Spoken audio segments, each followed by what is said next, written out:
I have a very difficult and a very fascinating job, serving as counselor and therapist to people with problems, troubled individuals, people in a good deal of distress. And I'd like to tell you something about my job. This is Dr. Carl Rogers, professor of psychiatry and psychology at the University of Wisconsin. For more than 30 years, I've been serving as a counselor to people with troubles. A long line of them, it seems to me. Some of them have been children, some adolescents, some parents, some older adults, and many college students. And as I think back over the years, it seems to me that many of them are people like you and me, people with problems in regard to their marriage or their family, their home, their schoolwork, and so on. Others are people with more serious disturbances, people who have had really serious troubles in life, who find themselves continually defeated by life and its problems, and who are quite desperately in need of help. Others are people with even more serious difficulties, people who have really withdrawn from the world and back into their own private world, where they've left life because it's been too difficult for them to face, and have gradually gotten back into a world of their own where it's very difficult to get at them. Now, I think that there are some things that I've learned in these years of work that I would like to try to tell you about. I think that I've learned something about the kind of relationship that can be helpful in working with individuals. And I'd like to share some of that with you. I might say, first of all, that I've had a good deal of unlearning to do, too. When I first went into this work feeling quite proud of my newly gained psychological knowledge, I thought that I would surely be able to diagnose and understand the cause of a person's problems and try to explain that cause to him and be of help to him in that way. Well, I found that I could often make a diagnosis of his difficulty. I think that in many instances I was correct, but I found that it didn't particularly help to try to explain to a person the cause of his difficulties.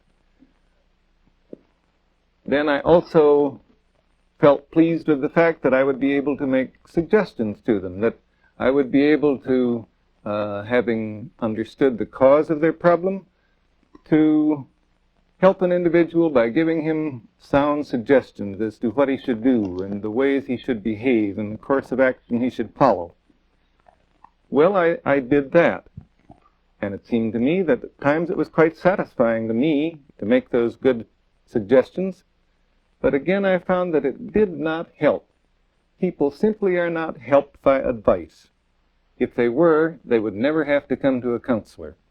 Because people with problems have had dozens of individuals giving them advice. They've had advice from their friends and their families and their lawyers and their doctors. If advice would help, no one would ever come to a counselor because they would already have had plenty of good advice. So I've gradually come to recognize that the most valuable kind of help I can give is the kind of psychological climate or psychological atmosphere that I can create. And I'd like to talk a little bit about that. Let me make it quite specific. Suppose that a person is coming to see me. This individual has made an appointment, has called and said that he has a problem he wants to talk to me about. He's coming for the first time. Now, I used to feel that I would want a great deal of information about this person before I began to work with him. I thought I'd want a social case history. I'd like to know what his personal experience and his school experience and so on might be. I'd want the results of tests that might give me a picture of his personality characteristics. I thought I needed all that information in order to start work with him. As time has gone on, I feel less and less need of that kind of information. It's really not too important to me what brought him to his present state, because the only thing that really matters is the kind of relationship that we can form right now. And as I think about that and think about a person coming in for the first time, I think maybe I'll digress a moment, just a little bit facetiously perhaps, and try and explain to you the instruments that are a part of my trade, if you want to call it that. They're all here, and I'll point them out to you. First of all, there's a chair. I do need a chair for my client. It has to be firm and strong and comfortable. If it fulfills those requirements, I think it's adequate. Then, second, I use this tape recorder. Frequently, I want to make a recording of the interviews that I am holding, because it helps me to go back afterward and listen to the interview and perhaps catch some of the feelings that I wasn't quite aware of at the time. It also helps me to see where I've made mistakes or perhaps I haven't understood adequately. It helps me to hear inflections and tones of voice that at the time I might not have caught because they were too subtle. So a recorder is a helpful instrument in my work. And then you may get a chuckle out of this, but the third instrument is a box of Kleenex. Because as men and women get deeply into their problems, and as they get below the surface and begin to deal with the things that really trouble them inside, it's the rare person who doesn't shed at least a few tears at some time or other. Well, those are three of the instruments. The fourth instrument is me. I have to face the fact that I'm the instrument which is most important in my work. So, what about me? The chair doesn't very often fail. I've never had one collapse. The box of Kleenex, that always stands up, providing I have enough. The recorder usually functions adequately, though I've had it go wrong. But I'm the one that I'd better think most about. It's my attitudes which are most important. And the real question in my mind when a person comes into my office is, will I be able to create this climate which can be of help to him? I never can be sure, but I can at least share with you some of the things that I feel go to make up that psychological climate of helpfulness, the kind of relationship that seems to be effective in working with people. I think the very first element in that is that I find that when I'm of the most help, those are the times when I am genuine, when I'm real. One word that I like to describe it is when I'm transparent, when it seems as though there is nothing hidden from this person that I'm working with. Now, what I mean by that is that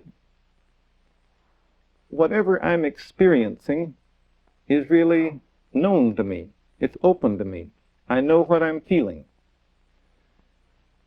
And I would like for any feelings of mine that are really relevant to this relationship to be transparent in the relationship and to be known to the person I'm working with. What are some of the feelings that I'm likely to have? Well, as I work with individuals, gradually I come to care. I really come to care in regard to this person. And I'd like for that to show. Another feeling that certainly is very often real in me is one of compassion. Because sometimes individuals have had lives of terrible loneliness and real torment. And I do feel compassion toward them. And I'd like that to show. And then one thing that is almost certain to be present in me is interest. People are fascinating. And I am interested in them as individuals. and I'd like that to show. And then I feel a desire to really understand them in a way that seems to catch their point of view, and I'd like that to show. But then, suppose I have other feelings. Suppose I feel somewhat bored with this individual. Well, I'm not proud of it, but I'd like that to show too. Or suppose I feel resentment. I don't very often resent my client, but if I do, or when I do, I would want that to be evident to the person too. The point is that I don't believe a therapist can be helpful to another person unless he can really be himself. And being himself means letting any of his real feelings be present in the relationship. Now, it doesn't mean that I'm going to talk a lot about these feelings that I've mentioned. As a matter of fact, I'm pretty quiet in an interview. I don't really say a great deal. But I would like it for my feelings to really be visible and evident to this other individual. I want to be real and open within myself so that I communicate just one message. Now that may sound a little strange, but often we communicate more than one message, and that's very confusing. Suppose I resent the fact that a client of mine is taking too much time, but I cover it up.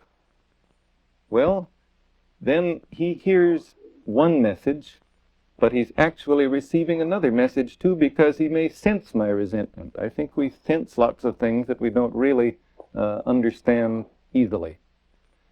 Or suppose I really care about this person, but I cover that up by trying to take a strictly professional, cool attitude, and I don't let it show. Well, then too, the client is getting two messages. On the one hand, there's this coolness. On the other hand, perhaps he does sense a warmth in me. I would like it to be just one message. It may seem a little odd to you that I give so much stress to the therapist being real, even when his feelings are not those that he would be very proud of. I think perhaps I can illustrate the reason for that by telling you a story.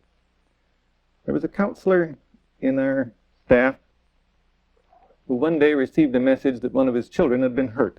And naturally, he was greatly upset, and his first thought was that he would cancel the rest of his appointments for that day and go home and find out how serious the trouble was. And then he got to thinking about his next client. This was a client who came from a long distance, way out of town. And the counselor thought, I can't do that to him. He's come a long ways. I'll see this one person and then I'll go home. So he had the client come in. He tried to listen to him. He tried to be sympathetic and understanding. But all the time his mind was really on his child and wondering how serious the accident had been. And the interview didn't go well.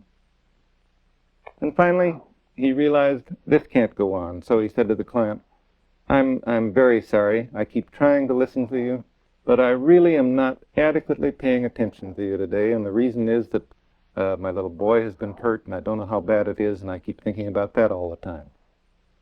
And the client sat back in his chair and said, Oh, it's you.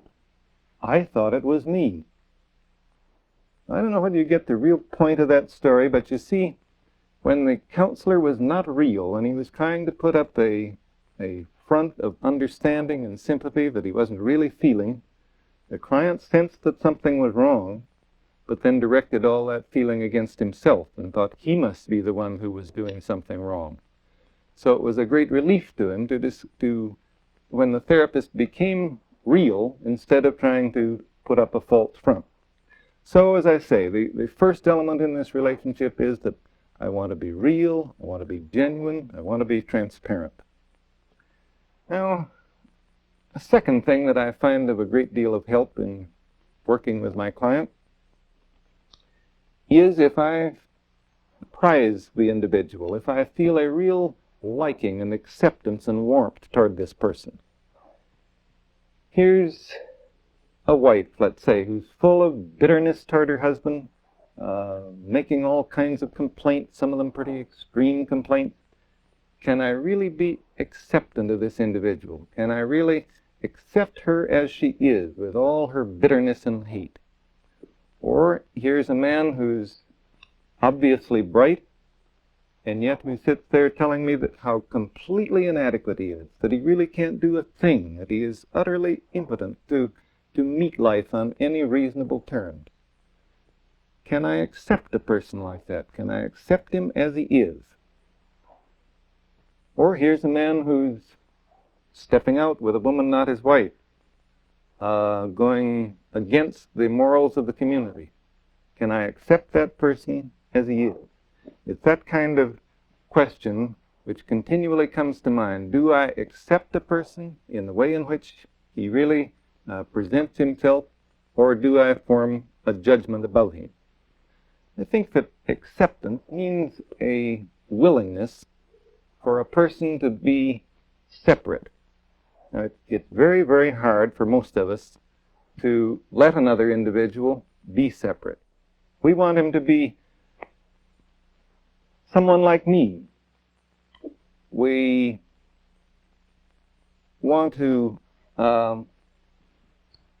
judge him. We want to say things like, well, that's wrong. Or we want to say, well, I had an experience like that, but I wasn't depressed by it. We continually try to see him through our eyes instead of letting him be a separate individual with his own feelings, his own attitude, and his own behavior. And if there's one thing that I've learned in my experience, it is that I want to value him as he is, with the potentialities he has, to be sure, but I want to value and prize and accept him as he is. A separate person with the right to his own feelings and his own behavior and his own way of seeing things. And that last brings me to the third element in the kind of relationship I want to create. Can I understand this person sensitively, accurately? Can I understand him with empathy, which means getting inside his world and seeing his world from his own point of view?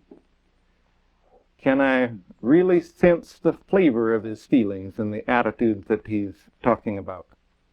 Here's a bright, attractive, married woman who tells me that she finds life so hopeless that she often considers suicide.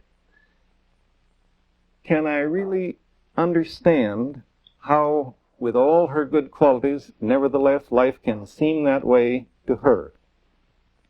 That's what I mean by really understanding from within. Can I see how remote and alone and hopeless she feels, in spite of what all the rest of us might think of as very positive elements in her life? Or a boy at the state hospital who gives me a confused story about property assessments of all things, and tries to tell me how property is assessed, and once it's assessed, it stays that way for a long, long time, even though the property keeps changing. And as I listen to him talk about that, I begin to sense the meaning, that he's trying to tell me that though things remain the same on the surface, yet things are changing underneath. And I'd like to really sense the way in which that seems to him, and through his garbled talk to get the personal meaning that he's trying to communicate. Now, it's simply incredibly difficult for most of us to simply understand without judging, to see the other person's point of view without making judgments about it. We have absolutely no experience of that kind in our social conversation or in our ordinary life. When you listen to this talk, or when you listen to your friends speak, you immediately begin to form judgments about it. You don't listen to try to get the other person's point of view. You try to make judgments of it from your point of view. That's why I find that in training counselors, it's terribly difficult to get them simply to be willing to understand from within and to stop at that point. I think people who do listen and understand and who don't judge are deeply valued in any community where they live. They get to be known as people who help. People ask, why does this help? Why if you just understand a person, doesn't that confirm him in what he's doing? Doesn't it make him settled in his problems? No, that's not so. If I understand a mother who's rejecting her child, or an errant husband, or someone of that sort, and can understand him accurately and accept him completely, then that creates in him the most positive basis for change that I know. That's the kind of climate which permits a person to change and makes it likely that he will change. Whereas without any understanding and without any acceptance, individuals are often frozen into the very behavior patterns which they wish they could leave behind. So I would like to be a very sensitive instrument in understanding and sensing just the flavor and meaning of what this person is trying to tell me, and letting him know that I do understand that and that I sense how it feels to him. Now, a fourth element in this climate I'm trying to describe, and this is the first element I have spoken of that has to do with my client, is the question of whether the client can perceive in me some of these attitudes that I've spoken about. He doesn't have to perceive them all the time, but it is the question of whether he can, at times, perceive me as acceptant and understanding and real. If he does perceive me in that way, and if I have those attitudes, then, in my experience, constructive change in this other person is almost inevitable. He will move and change in ways that will help him to resolve his problems and will make him a socially more constructive person. But sometimes that's very, very difficult. One girl that I'm working with feels that what I'm really trying to do is to find out how stupid she is. And even though that's not my intent or my attitude, yet that is the way that she sees me. Or I think of a man whom I'm working with at the present time too, who says to me, "You don't really care. To you I'm just a guinea pig. You don't really care at all about me." Well, he's sure that I have no concern about how tormented he is. And yet actually, in time, perhaps he will be able to sense the attitude which I do hold toward him. Or there's another girl at the state hospital with whom I'm working who thinks that she hears me calling her bad names.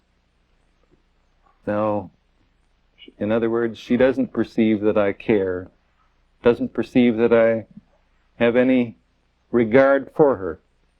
And yet, at times she does. And little by little we're getting to the point where she can sense in me some of the attitudes that will make it possible for her to change and grow and be helped. So, even if I've achieved some of the attitudes that I have tried to talk about, I can't be sure that they'll be perceived by my client. Especially, I can't be sure that they will be immediately perceived by people who feel hurt and lonely and tormented and unloved. Well, I think those are the conditions which, if they exist, almost guarantee that a person will be helped. Now, am I just talking in very personal terms? Is it just a fantasy? Or are there facts that would back up this point of view? Well, I think you might be interested in one research study that I could tell you about. Dr. Halkides at the University of Chicago took small bits of recorded interviews from cases that had been helped a great deal, and also from cases who had received relatively little help in working with a counselor. And these various bits she had judged by judges who listened to them, who knew nothing about the cases. They simply listened to these brief excerpts from the interviews. And then first they would rate what they listened to as to whether the counselor was genuine. Was he being real? And then they would listen to it again, and they would give a rating as to the degree of warmth and acceptance and positive regard that he felt for the client. And then they would listen still a third time and rate it as to the accuracy of his understanding of the client's meanings as they were being expressed. And she found that there was a clear association between these qualities in the therapist and the degree of success in the client. In other words, the more the therapist had these attitudes that I've tried to describe, the more likely it was that the person would find himself growing, would find his problems resolved, and so on. So these attitudes that I've described as being distilled out of my experience are also being confirmed by hard-headed research. Now, in closing, I want to read you something from a paper I recently wrote. I wanted to sum up what it feels like to be a counselor, to be a therapist. And here's what I wrote. To the counselor, it's a new venture in relating. He feels, here is this other person, my client. I'm a little afraid of him, afraid of the depths in him, as I am a little afraid of the depths in myself. Yet as he speaks, I begin to feel a respect for him, to feel my kinship to him. I sense how frightening his world is for him, how tightly he tries to hold it in place. I would like to sense his feelings, and I would like him to know that I understand his feelings. I would like him to know that I stand with him in his tight, constricted little world, and that I can look upon it unafraid. Perhaps I can make it a safer world for him. I would like my feelings in this relationship with him to be as clear and transparent as possible, so that they're a discernible reality for him, to which he can return again and again. I realize that his own fears may make him perceive me at times as uncaring, as rejecting, as an intruder, as one who doesn't understand. I want fully to accept these feelings in him, and yet I hope also that my own real feelings will show through so clearly that in time he can't fail to perceive them. Most of all, I want him to encounter in me a real person. I don't need to be uneasy as to whether my own feelings are therapeutic. What I am and what I feel are good enough to be a basis for therapy if I can transparently be what I am and what I feel in relationship to him. Then perhaps he can be what he is, openly and without fear.